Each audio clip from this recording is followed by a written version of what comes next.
J'ai rencontré le plus grand trafiquant de drogue du monde, la veille de sa capitulation. Il m'a offert du thé, il m'a demandé si j'étais de la CIA, puis il a ri.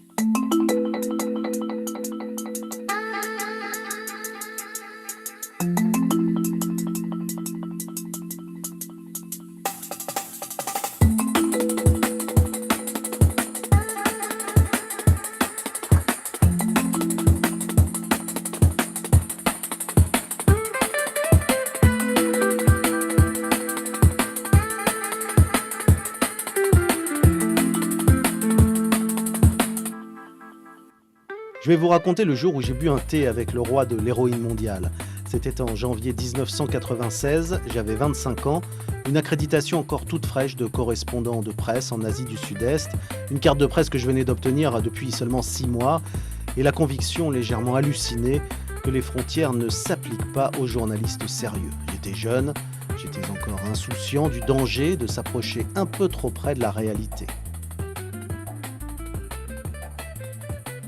Bienvenue dans cet épisode d'Eastbound, je suis Sébastien Lebelzik, journaliste spécialiste de l'Asie et de ses faces les plus sombres.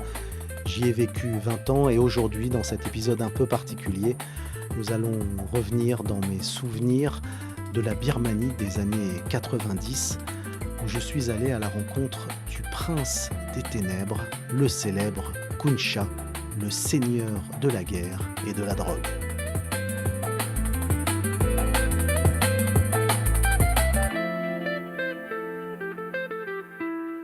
J'avais traversé la frontière avec la Birmanie à pied depuis la Thaïlande. 4 heures de marche avec une chaleur humide et écrasante, et avec pour seul guide un jeune Shan qui portait une Kalachnikov comme d'autres portent un parapluie, naturellement sans y penser.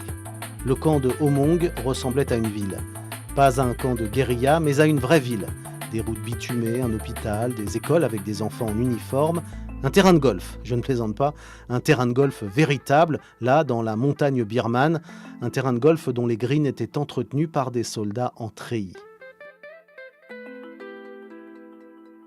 Kun Cha avait construit à cet endroit, au bout du monde, une nation-État dans les montagnes Shan, avec les profits de la drogue. Et cette nation-État ressemblait, vue de près, à une banlieue propre de Chiang Rai, en Thaïlande, avec des barbelés tout autour.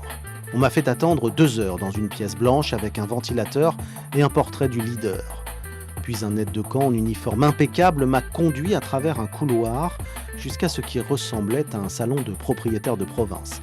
Canapé en plastique recouvert de tissus fleuris, nappes brodées sur la table basse, vase avec des fleurs en plastique et là, derrière la table, dans un fauteuil trop grand pour lui, un homme petit, 62 ans, les cheveux blancs, bien coiffés, les mains posées sur les genoux.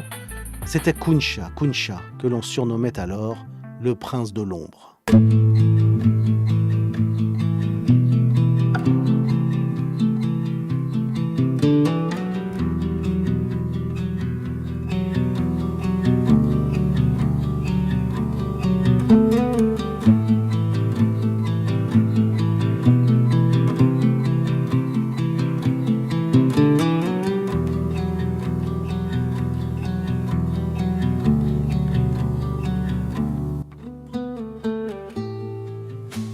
Il était assis dans la chaleur moite de son palais de teck, les mains posées à plat sur les genoux, immobile, comme une idole qu'on aurait oublié de prier.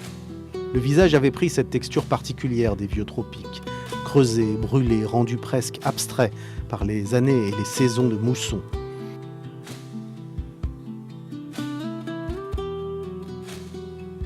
Je cherchais dans ce vieillard l'homme des photos de jeunesse, le jeune chef Shan en treillis, le regard dur comme de la pierre noire, qui tenait son fusil avec la désinvolture naturelle des hommes nés pour la guerre.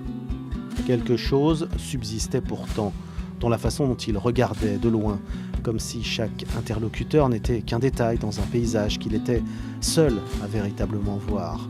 Le temps avait tout pris, sauf ça, cette certitude tranquille d'avoir été une fois quelque chose que les autres ne seraient jamais.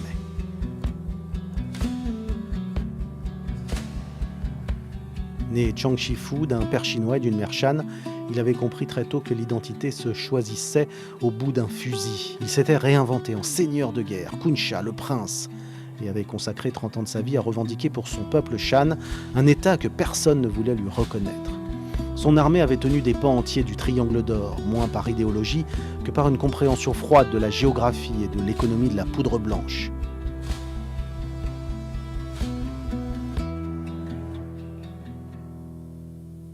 Pour comprendre qui était vraiment cet homme, il faut comprendre ce que signifiait le Triangle d'Or dans les années 80 et 90.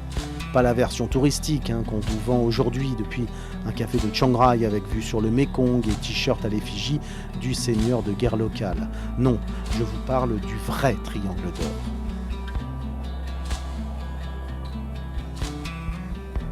Entre 1976 et 1996, Kuncha contrôlait entre 60 et 80% de la production mondiale d'héroïne. Oui, 60 à 80%. Il avait levé une armée de 20 000 hommes. La DEA américaine avait mis 2 millions de dollars sur sa tête et le qualifiait publiquement de pire ennemi du monde. Il se qualifiait lui-même de combattant pour l'indépendance Shan, ce que beaucoup de Shan croyaient sincèrement.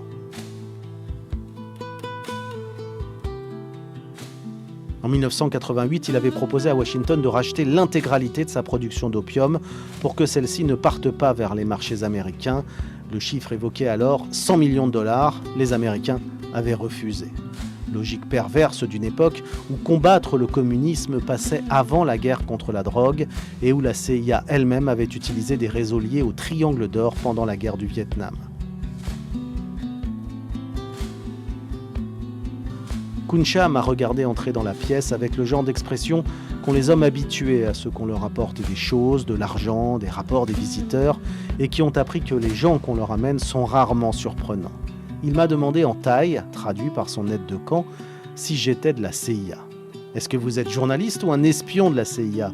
me dit-il en allumant une cigarette. « Les deux », dis-je avec le sourire. Il a ri, un rire court, sec, comme un grognement. Puis il a désigné la chaise en face de lui et a demandé qu'on serve le thé. La conversation a duré 40 minutes. Il a parlé d'indépendance Shan avec la conviction d'un homme qui y croit encore, qui fait semblant d'y croire depuis si longtemps que la frontière entre les deux, entre la Birmanie et l'État Shan, a disparu.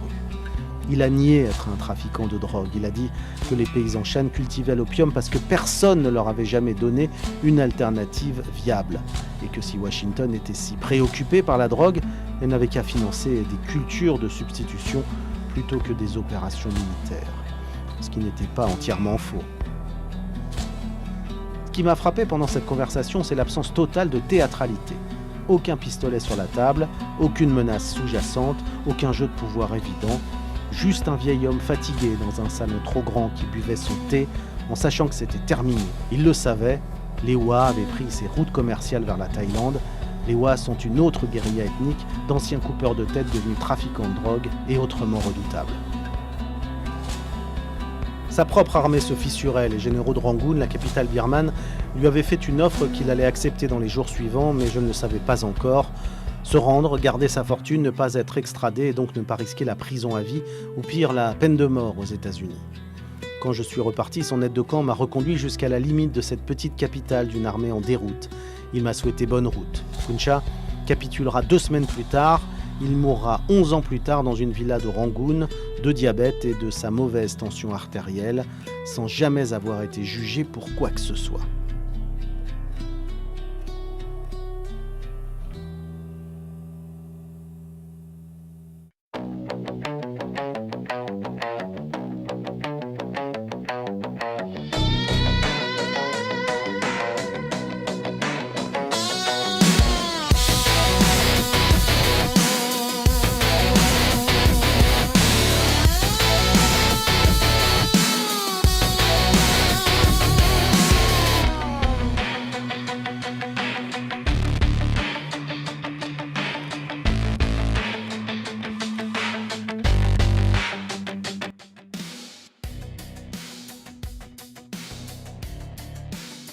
« 27 ans plus tard, je suis retourné dans les montagnes Shan, ou plutôt, je suis retourné aussi loin qu'on peut y retourner depuis la Thaïlande en 2023, ce qui signifie la frontière.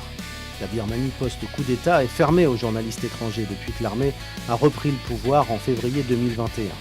Les accréditations de presse n'existent plus, les correspondants qui y entrent le font au risque de leur liberté, voire de leur vie. Plusieurs ont été emprisonnés, certains ont disparu. Le camp de Homong, le terrain de golf de Kunshan, n'existe plus.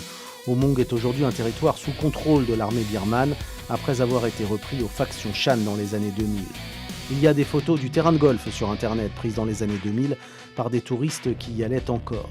Sur les dernières, les greens sont envahis par la jungle, les drapeaux marquant les 9 trous ont disparu et les rares bâtiments visibles ont l'air abandonnés depuis longtemps.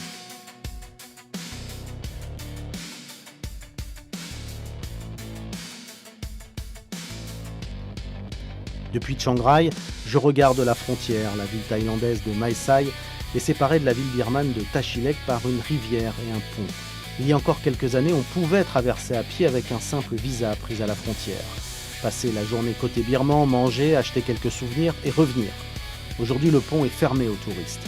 Côté birman, on entend parfois des explosions la nuit. Les réfugiés arrivent par centaines dans les camps autour de Chiang Rai et de Mae Sot. La guerre civile birmane n'est pas une guerre comme les autres, c'est une dizaine de guerres simultanées dans un pays de la taille de la France et de l'Allemagne réunies. L'armée régulière birmane affronte une coalition de factions ethniques armées, des forces de défense du peuple pro-démocratie et ce que les observateurs appellent poliment des milices indépendantes. Depuis l'offensive de novembre 2023, des pans entiers du territoire sont tombés hors du contrôle de Rangoon. Des villes que je connaissais comme paisibles et accessibles, Lashio, Kwangtung, des dizaines de villes Shan. Elles ont toutes changé de main 1, 2 ou 3 fois.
L'héroïne de Kunshan n'existe plus.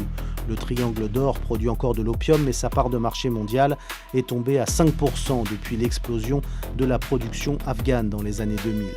Ce qui a pris sa place est à la fois plus banal et plus redoutable, la méthamphétamine. Et l'empire de la méthamphétamine en Asie du Sud-Est a un nom, une capitale, un drapeau et une armée. Ça s'appelle l'État Wa. C'est une zone autonome dans l'est de l'État Shan, à la frontière chinoise, grande comme la Belgique, avec 600 000 habitants et une armée régulière de 30 000 soldats équipés d'artillerie lourde, de drones armés et de missiles sol-air fournis par la Chine. Le département d'État américain la qualifie officiellement d'armée de trafiquants de drogue la plus puissante du monde, si on exclut les talibans, un narco-État plus redoutable encore que les pires cartels mexicains. L'État Wa est le successeur indirect de Kunsha, mais structurellement différent. Kunsha était un homme avec des allégeances personnelles, des rivalités de clans, une vanité visible. L'armée Wa est une bureaucratie, un État communiste provincial avec ses propres réglementations, ses propres impôts, ses propres écoles. Les dirigeants Wa ne donnent quasiment pas d'interviews, ils ne posent pas pour des photos héroïques. Ils organisent des défilés militaires impeccables et publient des communiqués en mandarin. Parce que cette armée est dans les faits un satellite de Pékin. Les armes viennent de Chine, les conseillers militaires viennent de Chine. L'économie est intégrée à celle de la province chinoise du Yunnan. Les dirigeants Hua sont ethniquement Han, et Pékin tolère l'existence de ce narco-État de facto indépendant parce qu'il lui est utile comme une zone tampon contre le chaos birman, utile comme levier de pression sur les généraux au pouvoir à Rangoon, et peut-être utile comme fournisseur de méthamphétamine pour des marchés que Pékin préfère ne pas avouer approvisionner directement. Un gramme de cristal meth produit dans l'État Hua coûte moins de $1 à la source. Ce même gramme atteint $50 en Thaïlande et une centaine aux États-Unis, 100 fois plus. Une marge énorme entre le laboratoire Hua et les rues de New York.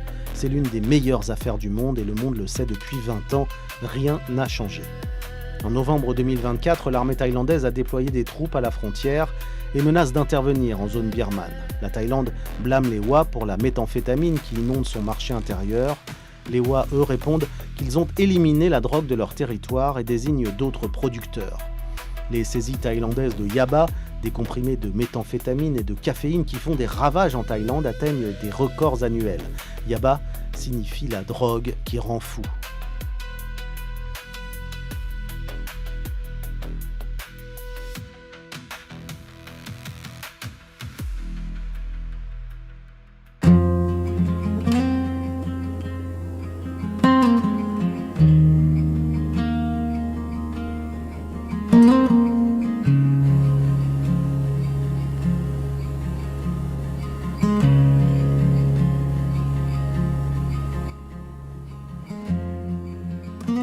Dans les camps, autour de Mae Sot et de Chiang Rai, j'ai rencontré des familles qui avaient fui les zones Shan au cours des 12 derniers mois. Pas des militants, pas des combattants, mais des paysans, des commerçants, des enseignants. Ils racontent tous la même chose avec des détails différents.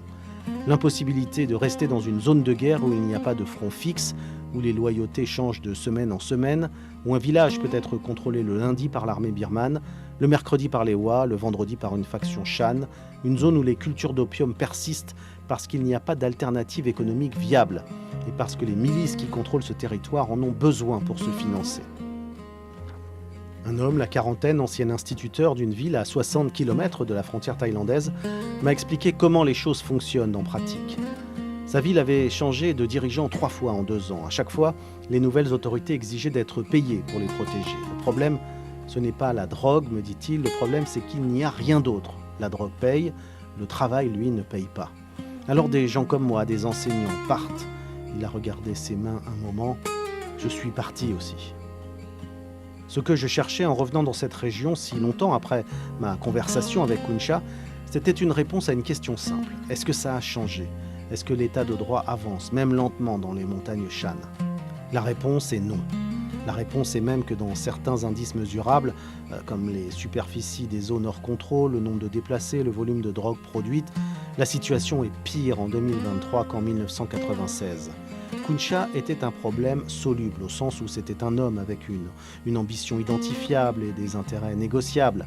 Les Hua sont un État qui a survécu à tous les régimes birmans successifs, à toutes les crises régionales, à toutes les pressions américaines.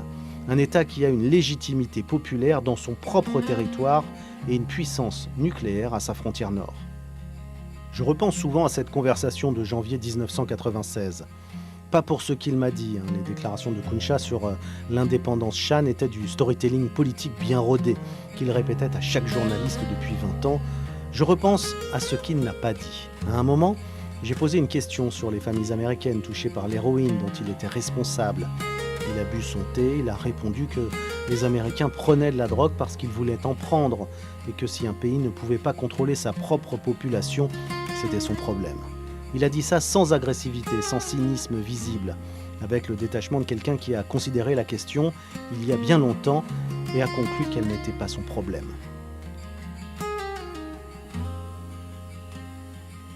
Ce détachement-là est la clé de tout ce que je souhaite vous raconter dans ce podcast. Chaque maillon de chaque chaîne que j'ai documenté dans cette série avait la même réponse fondamentale à la question de sa responsabilité. Ce n'est pas moi qui décide de ce qui se passe après. La seule chose que Kuncha m'a dite qui m'est vraiment arrêté, c'était vers la fin de la conversation. Je lui avais demandé ce qu'il pensait de sa propre mort. Il avait 62 ans, il était vieillissant. Il savait que l'époque dans laquelle il avait prospéré était en train de se refermer. Il a réfléchi un moment, les yeux sur les fleurs en plastique du vase, et il a dit quelque chose que son interprète a traduit comme cela. Les montagnes restent, les hommes passent, la drogue reste aussi. Je ne sais pas si c'était de la sagesse ou de la banalité, mais je sais que c'était vrai. Kuncha est mort en 2007. Omong a été repris par la jungle. Ses généraux ont rejoint d'autres factions. Les routes commerciales qu'ils contrôlaient ont été reprises par les Wa. Les laboratoires d'héroïne ont été remplacés par des laboratoires de cristal meth. Le Triangle d'Or n'exporte plus beaucoup d'opium, mais exporte plus de stupéfiants qu'à n'importe quelle époque de son histoire. La frontière que j'ai regardée depuis Mae Sai est restée fermée. Dans les montagnes, derrière les mêmes cycles tournent. Des hommes armés contrôlent les territoires, des paysans cultivent ce qu'on leur dit de cultiver. Des intermédiaires exportent vers des marchés qu'ils ne verront jamais. Et quelque part, dans une villa de Pékin ou de Pangam, quelqu'un boit son thé avec le même détachement souverain que l'homme que j'ai rencontré en 1996 dans son salon fleuri. Voilà, c'était Eastbound, un petit pas de côté, souvenir de la Birmanie dans les années 90. Si vous voulez en savoir plus, si vous voulez écouter des histoires incroyables, si vous voulez m'accompagner dans cette aventure à l'autre bout du monde, alors surtout, abonnez-vous.